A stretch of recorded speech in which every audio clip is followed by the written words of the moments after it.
กลางก็ สนุกกลางบ่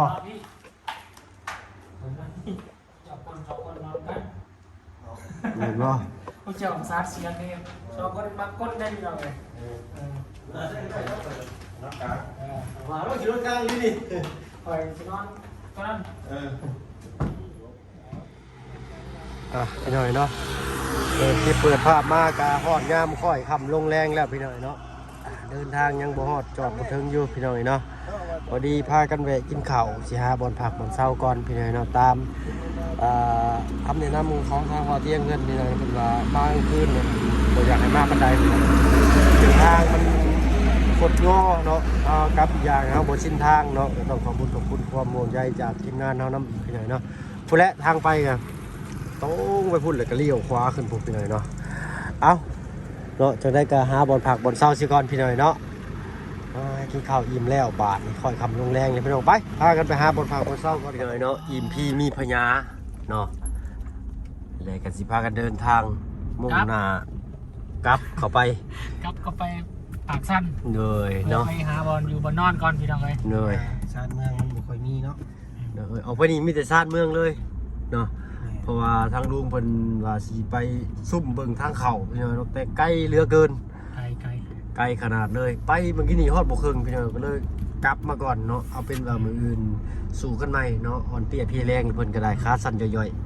ๆเอาของเขียนบ้านเลยบ้านเลยเอา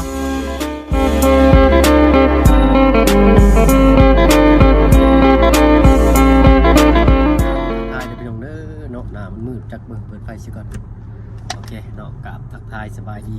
ผู้ใหญ่ใจดีแล้วก็ FC เบิร์ดทุกท่านที่เขามาหาชมช่อง YouTube เบาเบิ่งเคยหลายคือเก่าไปเลยเนาะบ่ว่าผู้ฝั่งลาวฝั่งไทยแล้วก็ทั้งฝั่งต่างประเทศก็ยินดีต้อนรับเข้าสู่ช่อง YouTube เบาเบิ่งเคยหลายคือเก่าพี่น้องเนาะมื้อนี้ในอยู่ในระหว่างการเดินทางของ3กก3เคยอีกตามเคยเนาะเป็นอีกครั้งที่3คนเฮาได้ร่วมกันเดินทางที่แบบว่าไกลเนาะทั้งใกล้เลยก็ตื่นเต้นเนาะทั้งลุงกับทั้งบ่บุญสารวัตรมีความเห็นใดๆว่าตื่นเต้นอยู่บ่เจ้าผู้ขับรถก็มีเน้นท้องบ่เวียนหัวบาดนี่เอ้าบ่แม่นเบื่อลาบแซ่บแล้วประจักษ์อันนี้ขอทางคนจับเราก็เวียนหัวเวียนหัวต้องหาบ่จับบ่จักเป็นได้นะมันเป็นน้องนั่งรถดนบ่เนาะเอาแบบว่าหอนเย็นตัวตามเลยใช่โอ้นี่หันยาบ่เมืองไกลเพราะว่านี่แต่บ้านนี่ห้านยาด้วนห้านแล้วสัตว์ซื้อดมเนาะดมบ่เพราะว่าที่ทางของบรรทับมีอยู่ไกลมากครับก่อนเนาะให้เพิ่นถามหน้ามักทาก่อนสบายดีเด้อพี่น้องเด้อสบายดีจ้ะค่ำแล้วพี่น้อง6 โมงแรงนี่ได้ตอนนี้ตัวท้องฟ้ายังสูงซื่อย่ำนี่มันย่ำนี่คือว่ามืดช้าเนาะย่ำนี่คำนานย่ำหนาวคำไว้เห็นบอกนี่เขาเนี่ยเอาขี่มาดนเลยยังไม่ได้มีเลยเนาะวันพักต้องเข่าตัวเมืองอย่างเดียวตัวเมืองหมดแล้วมันจะอุ่นใจเลยเนาะเนยมีผู้คนหลายเนี่ยเนาะสามคนเนาะเนยคนเงินนอนนี่แหละนอนเนี่ยกันบนต่างถิ่นนี่กับโบอยากปั้นได้ได้ข่อยได้นอนโบสนิทนะญาติเนาะญาติได้นี่ฉันมีคนญาติคือข่อยบ่แบบว่าคือเขาละเมอนะลุงไงแบบนอนเนาะแม่ไข่ละแวงตลอดเนาะแบบคือมีแนวมาขี่มาโคมเขาสินะวูบวาบมาใส่เขานะแบบนั้นหรือว่าเขานอนทับเส้นมาไปหน่อยเนาะจิประมาณนั้นแหละต้องมือซุ่มภาพจิตร้อนเนาะจิตคอยดีเขานอนบอไปว่าเขานอนทับเส้นนะมันก็เลยเป็นจิตเคยจิตบ่ค่อยดีป่ะต้องไปตั้งจิตไปตั้งจิตอธิษฐานใหม่ป่ะง่อยเนาะตกมาปอดใหม่นี่ก็แปลกหูแปลกตามียังก็จะเบิ่งแง่งกันเลยคนเต็มนี่เนาะมองท่องเที่ยวจอดลานโอ้ถือว่าห่างไกลเติบเลยนี่เนาะ8 ลักบ่เพิ่นว่ากินนี่นะ8 ลักประมาณ8 กิโลยังเช่นหมู่บ้านโบนะเ น้ำคลอง โอ้อันนั้นฝั่งไทยพี่น้อยเนาะ ปากสั้นไก่เนาะ สั้นครับบึงการมีน้ำสองสีเป็นเราพี่น้อยบ้านห้วยเสียดเนาะห้วยเสียด เสียด สิว เหมือนเสียด ห้วยเสียดเฮ้ยบ่เป็นห้วยเสียดอยู่ดิห้วยเสียดเสียดสิวเสียดสิว เสียดซิว สิวเด็กก็พอได้เสียดแต่สิว ไฟสิก่อนมาเด็กเด้เนาะพอได้ซื้อของกับน้ำ วันตื่นเนาะถึงเรียกถึงเบอร์ดีกว่าแมลงนี่ โอ้เอาเด้อเนาะซอยกันเด้อเฮาเด้อคนละโตเด้อ 3 ตัวตรงเลยเด้อสาธุ เอาส่งมันลำรวย จิตอธิษฐานอยู่น้ำแม่น้ำปากกระดิ่งกี่ว่าปากกระดิ่งกัน ไกลตึกได้ประมาณพูดดูเนาะอันนี้ไล่ไปบังๆนี่นี่และไปเบิ่งบ้านพักก่อนเลยที่เอาโตถึกๆนั่นแหละเนาะเลยก่อนได้นอนตื่นมาจนตื่นแต่เช้ากะสิพาไปลูกไปเบิ่งบ้านพักบ้านเช่าไปเลยเนาะสภาพสิเป็นแนวใดว่าสิราคาถูกหรือสิราคาแพงเนาะไปเนาะไปเดี๋ยวมาหอดแล้วบ้านบ่อนปากบ้านเช่า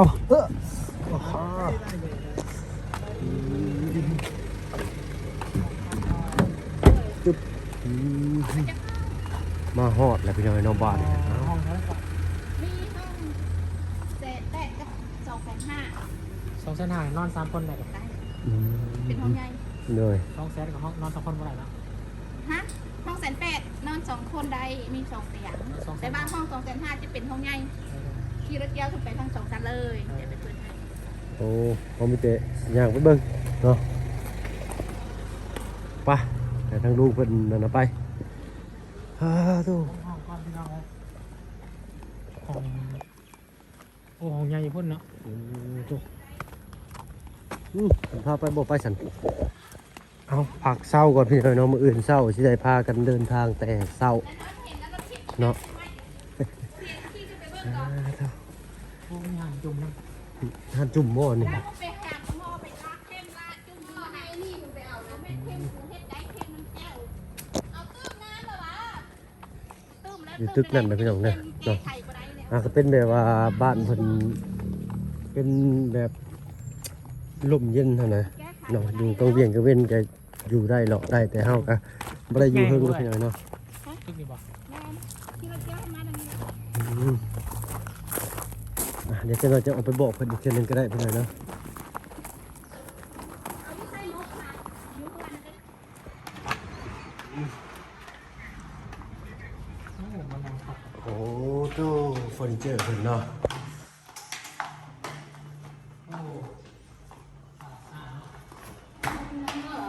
G3 G3 อยู่ห้องเดียวเลย เอาไว้ห้องก็จะได้ชั้นสอง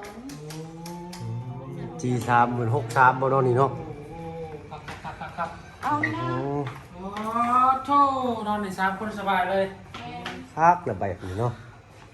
สะอาดสะอ้าง เลย ผ้าขนหนูนี่ขอเพิ่มได้ด้วยเนาะ ได้ โดยขอผ้าขนหนูเพิ่มอีกก็ได้ห้ามแต่งกินในห้องเพิ่นว่า จองเลยบ่ ลืมตกไปแจกไป อันนี้ประตูยังนี่เอ้ย สรุปว่าขอแพ้เพิ่มบ่ได้ โดย เด้ อันนี้ประตูยังใช่ ป นี่ ระตูสวิตช์จะใกล้ห้องเดียวแล้วมันแคบเขาก็เลยทุบ โอ้ เฮ็ดสองห้องเฮ็ดห้องเดียวเลย โดย ก็เลยว่าเป็นห้องใหญ่ไปชิดไปเลย เกือบกับคนละข้างบาดเนาะ แม่นปานนั้นใครไม่ทำเอา โอ้เอาเกือบมือนำเบิ่งโดยรอบพี่น้อยเนาะเป็นห่มเป็นเงาสะอาดสะอ้างเนาะพี่น้อยเนาะ ไฟนี่เนาะ เรียบร้อยก็ได้หลีไฟได้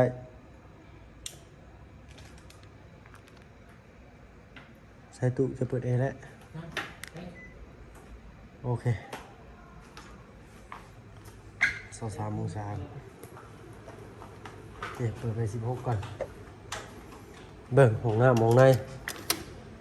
ตู้อื่นเดินทางตื่นเต้นเนาะสะอาดสะอ้างกว้างขวางอยู่เนาะกะบ่ปัญหาปานใดพี่น้อยเนาะบ่อนพักบ่อนเช้า เนาะสมาทีมงานทุกเฮาพักไว้ได้ก็ได้พี่ใหญ่เนาะกางเต้นนอนก็กางมาแล้ว ใช้ทางรูปเป็นเช็ดน้ำเม่นอ่ะ แล้วมันรถโทรศัพท์อยู่ ผูกเป็นจอดรถทุกเลยเนาะเอาจะหน่อยจะมานั่งร่มกันเต็มอีกเอาเกลือของมาจัดให้เรียบร้อยก่อนใช้ลองด้วยเหรอ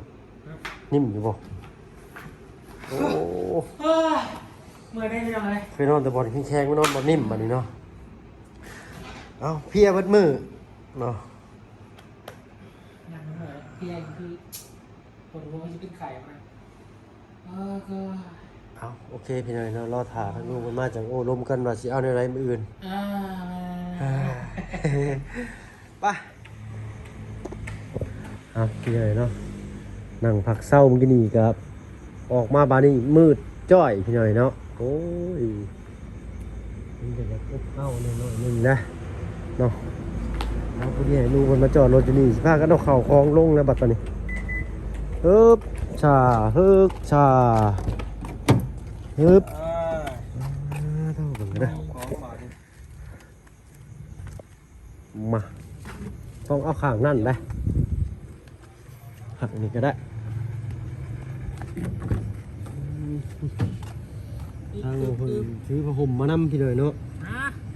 ซื้อผ้าห่มมานำได้ค่อย บัว ไป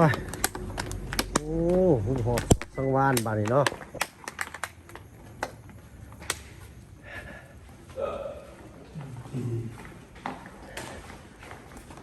แต่อยากถึกกินยาสูบลายกว่าเนาะแขกมันจะมีห้องสูบที่สุดด้วยพี่นะชา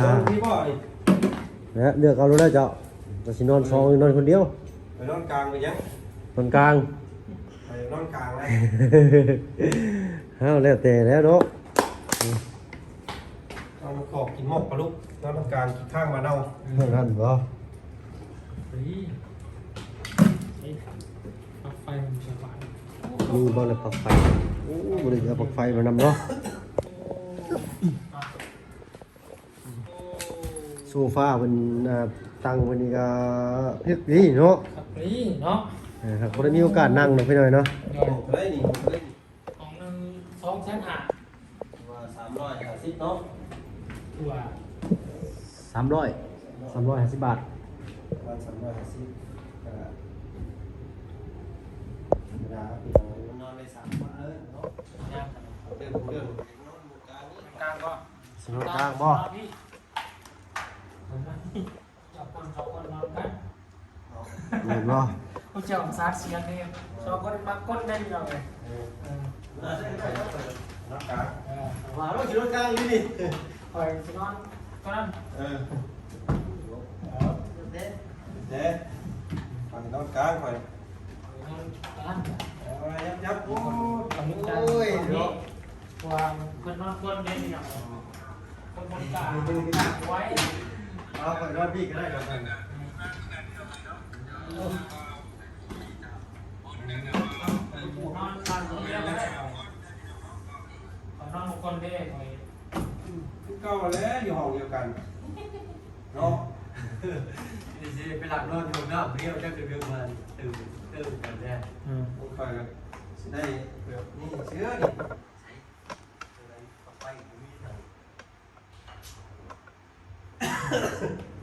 โอ้ขับเนาะ ผมเลิกก่อนก็นอนก่อนนะมันคือกันได้ นอนได้ดิ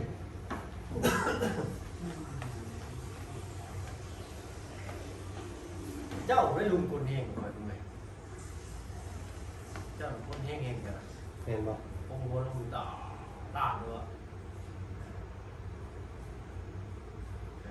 เจ้านายกินบ่ เห็นอยู่ ดึงเล่นไอ้เขา มัน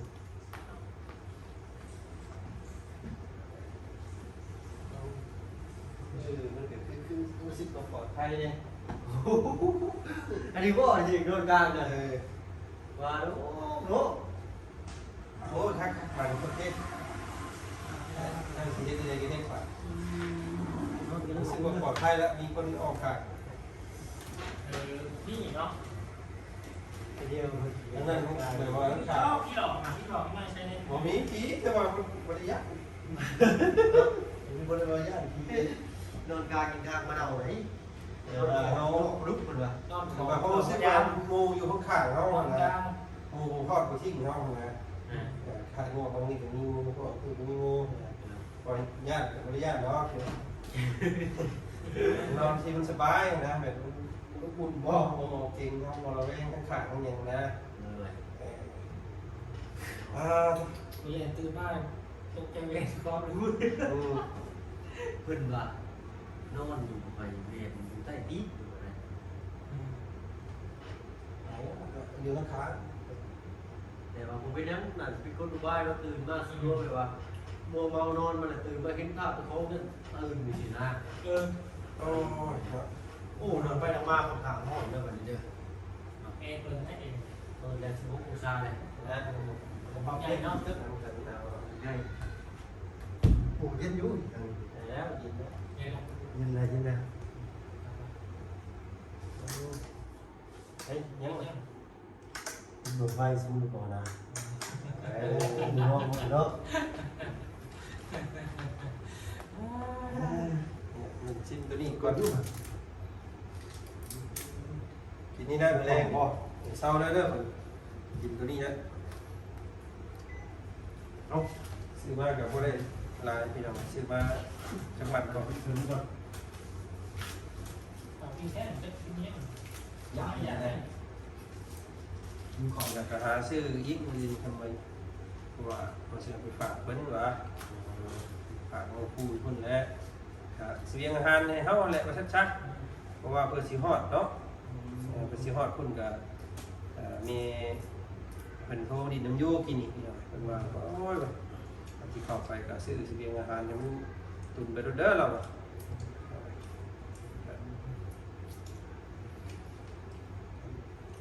ปาดบ้านของมือขนมปานแต่พอเขาอื่นขนมจีบดำมือให้ผู้ชายกินดำเลยตัว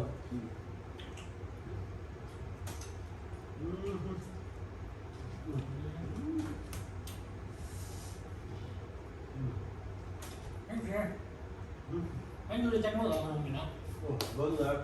มันแบบ ว่าสองพริก แต่เราอยู่ครบเย็นแบบ บอกคุณคุ้มของ ถ้าเฮาไปแช่ดินนี่แข็ง เสียงคุณขับไว้เสียเย็นเลย แช่ก็ง่ายแซ่บเนาะ เราบริษัทผมมันกติกันรถแค่นี้จับขยะไม่สิจะทางขยะจับทางขยะไม่ใช่ขยะ ส่วนไหนก็ nó có đấy bạn mình nó gì mong men cái đấy con ตื่นเช้าแล้ว sao bỏ เจ็ดโมงแล้วอาบน้ำให้กันด้วยแล้วเจ็ดโมงอ่ะ ดูเศร้าแค่ออกไปออกไปหาที่เขาเตะโม่เข้าลูกหรือครับ còn mình tham 9 10 11 12 บ่าย tại số 2โมงอย่างหวานเราแจ้ง và hút môn đó tam năn đấy จะกินได้กันจ้านะหมวยขอบคุณหมวยเกินไป2 กว่า 3เนาะ ไปกดใบกับดินยังกดใบเท่ากัน quay thì quay cái này nè nó mình quay là không luôn mua cho nó nè ไปเปิดจมูกไป ทุกคนเข้ามา còn các thiềm đó còn đi cái hoàn thành chọn cái khẩu của ta ตอนเจ้าตื่นได้มือ เนาะเขาบอกเพื่อนเจ้าสิได้นี่ cái phải cùng sao mà chết môn không มือเดียวนะ xong sắm rồi 30 là mình sao đi cái 6 bè โมงเนี่ย6 โมงอาบน้ำคนได้7 โมงออกจากห้องอ่ะ rồi ไปกินข้าว8 โมงอ่ะ การเดินทางประมาณ8 โมงกว่า9 โมงเหยียบ 10 số bài nhưng mà số มานั่นแหละไปมันคำยากอยู่ยามนี่ไป2 ไป 3ไปฮอดพุ่นมันเที่ยงสว่างเก่า bài số đẹp mua được tẻ từ đây thì nè ấp rồi đấy ta บึงพื้นกันอีกอื่นเนี่ยเนาะ เฮ้ยมีสบู่สมันกันเบิดแล้วบ่ตัวมินย่ำนี่พี่น้อง ซื้อมาจากเนาะ นี่เดี๋ยว จะออกไปหาซื้อเบิ้งจังไรเนาะ ไปกี่พัน ซื้อเป็น4,000นี่แหละนั่นกินน้ำยาแล้วตื่นมาตอนเลิกตอนดื่นเนาะ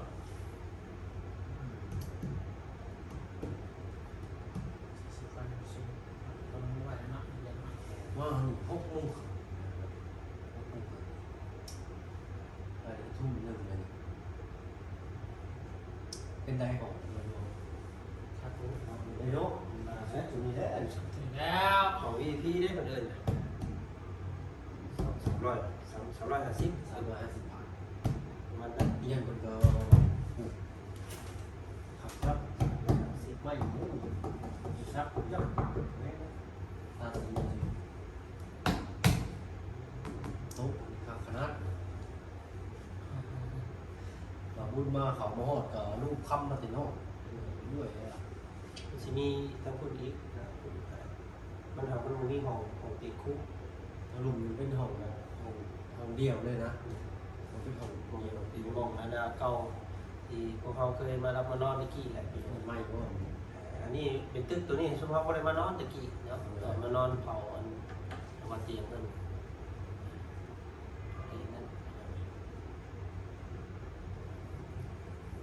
นั่น มีแต่พากันไปหาสมุนสมันมูลค่าสักบาท ไปพี่น้องไงนี่แต่ออกไปหาซื้อสบู่สมันจึงมาหาน้ำแล้วกับสิค่ากันรับนอนอย่างนี้เนาะปักอยู่นี่คืนนึงปากสั้นเลยพี่น้องปากสั้นมือใส่ยาบีใส่บุรี นี่ฉันนี่ ใส่บุรีเนาะ อย่างวิ่ง แขวงใส่บุรี ฉันนี่ เมืองปากสั้น สั้น ฉันนี่มือฉันนี่เขาไม่เก็บเงินเนาะ ใส่บุรีเนี่ยเขาผ่านมาแล้วนี่แขวง บุรี ใส่บุรีแขวงบุรีกับไส้แต่ว่า มีกันใช่โอ้เนาะไปดูกันเลยติ่ง กำลังไปห้ามกันแล้วเนาะ เขาปลาเป็นจู้แคทเขาแล้วแบบนี้เนาะ ตาย แกงไซยาบุรี เนี่ย บุรีกันไส้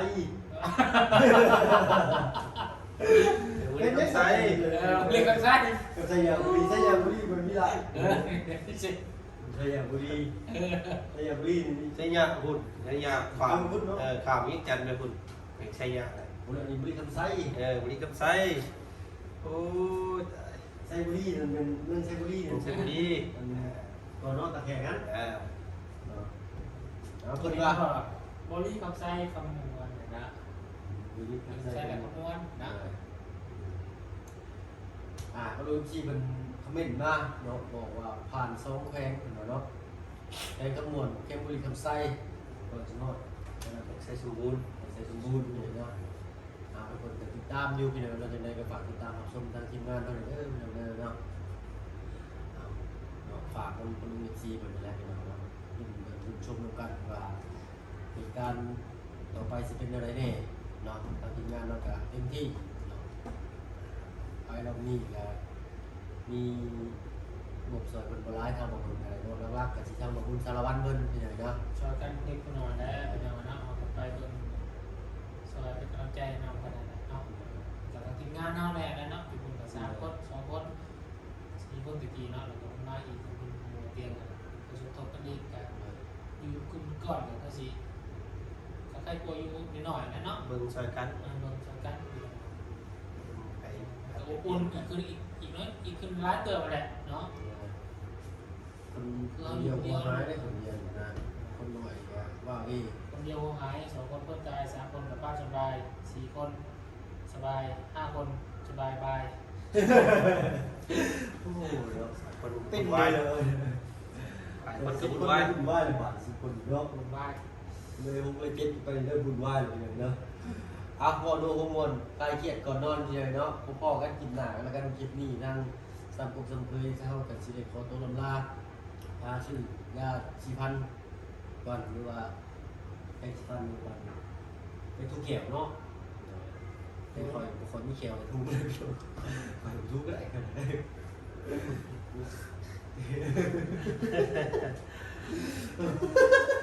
เอาอะไรยายห่างไป ไปแล้วนี่จ้ะไป